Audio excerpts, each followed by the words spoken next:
To give you some instructions for your midterm assignment, which is the crisis plan assignment. I created a small Prezi to kind of give you information about that. But one of the things I wanted to point out is that in the back of this book, the Fearn-Banks book, there's information on creating a crisis plan in the appendices. So you can look specifically at what needs to go in a crisis plan and an appendix of that. In Appendix A, there's one for a large company. There's also creating a crisis plan, which is the chapter before that, chapter 14. So that's actually what lays out what you're supposed to do to create that actual crisis plan, and the instructions are there. The first step is to conduct a crisis inventory. This is to look at your organization and see what the issue with the most risk would be for your organization, and also would be the most benefit to plan for. So you kind of do an assessment based off of that. For this, you either want to interview your boss if you're doing it for a company you work at, or do research to find that information. A lot of this is going to be kind of like when somebody does an insurance assessment, right? They want to see what the biggest risk and the most difficult communication where it would take place, around what kind of incident. So that's what I would suggest first.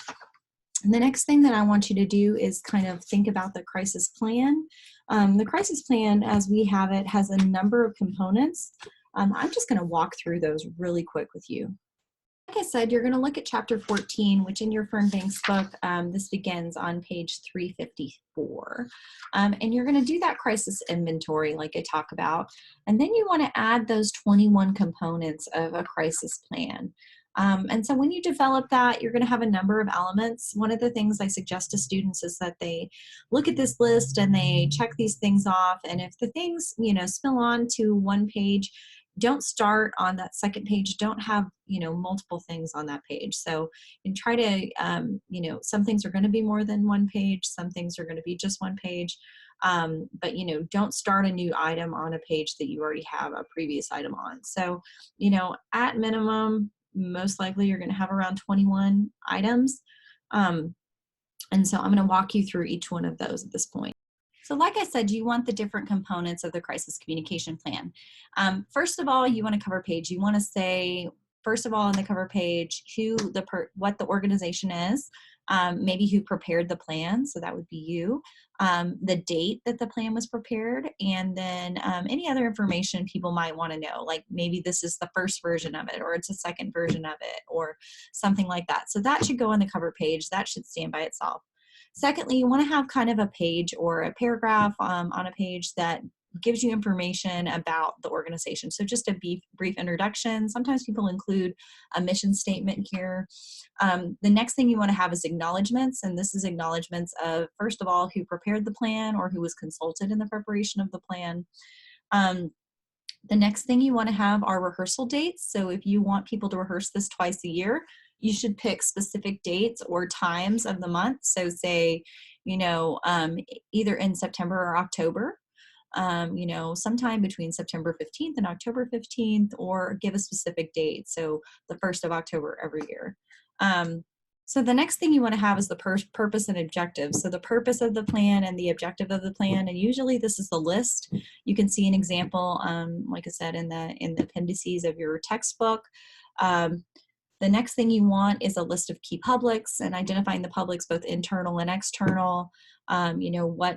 What notifying publics are involved. So who do you need to notify in case of a disaster or crisis?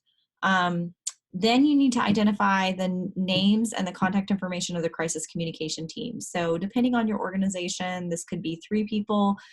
Usually we recommend 3 to 5 people be on the crisis communication team. Sometimes groups have more than that. They have 12, 20, something like that. Sometimes groups have multiple parts of that crisis team. So, people who respond, people who react, and people who create messaging. That's what we have here at the university. The next thing that you want to think about is maybe having some sort of crisis directory. So like a directory of organizations that you're going to contact, or information, stuff that you actually are going to need in that crisis, and maybe say where it's stored. So maybe there's a file that contains all the information about this response. Identifying specific media spokespeople. So this is whatever news organizations are in your neighborhood or where the organization's located, and who the specific people are at those organizations that you would contact, along with their email addresses, phone numbers, websites, whatever information you think would be useful on top of that. You want a list of key emergency personnel and local officials. So this would be like the town mayor, the police officer, or the chief of police office, the EMS number, the city manager's office. If there's debris removal, who takes care of that?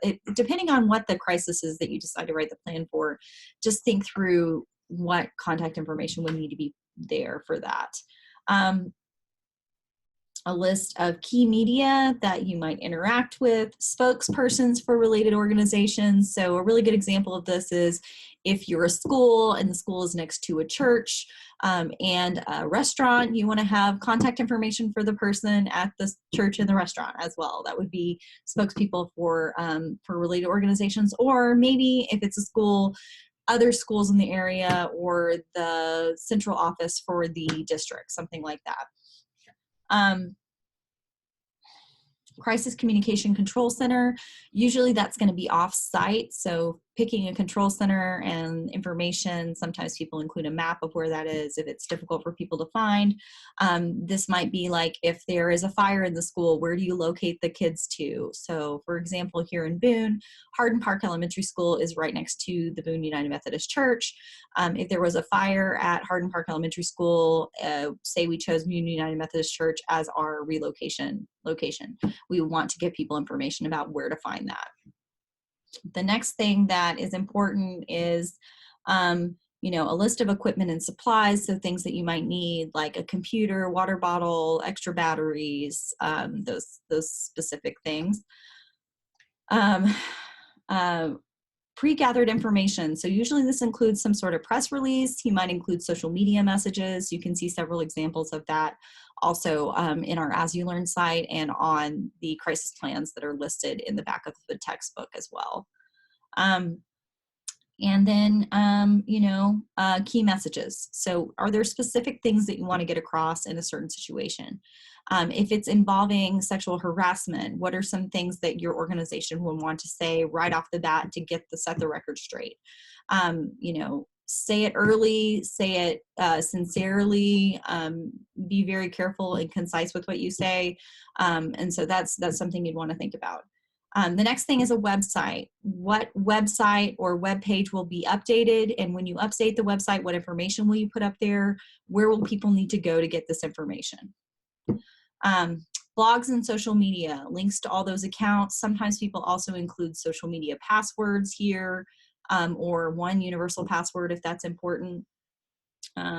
Trick questions, there's a whole section in our textbook about the media and trick questions, so you can consult that if you want and get information about what kind of trick questions the media might ask. I usually recommend students think about 5 of these. So, if the media asks this, how do you respond based off the crisis? The other thing is a list of prodromes, so indicators that you might want to examine before something happens that might indicate there's a crisis coming about. Other internet URLs, maybe these are for news organizations, maybe these are things that you want to be monitoring, maybe there's a local gossip blog in the community you're in that, talks about things, Facebook pages, that kind of stuff. And then finally, you have an evaluation form, which should look very similar to what is in the back of your textbook and give you kind of some context for what that looks like. So like I said, when you're picking an organization, you want to make sure that you pick 1 or 2 possible crises. You don't want to really do more than that. The idea of a crisis communication plan is that it can be manipulated very easily to adhere to different crises. So if you pick the one that's of the biggest risk, that might be the most complex to respond, that information should be able to be flexible enough that you can apply it to crises that might not be as difficult, right? And so that's the goal of your crisis communication plan.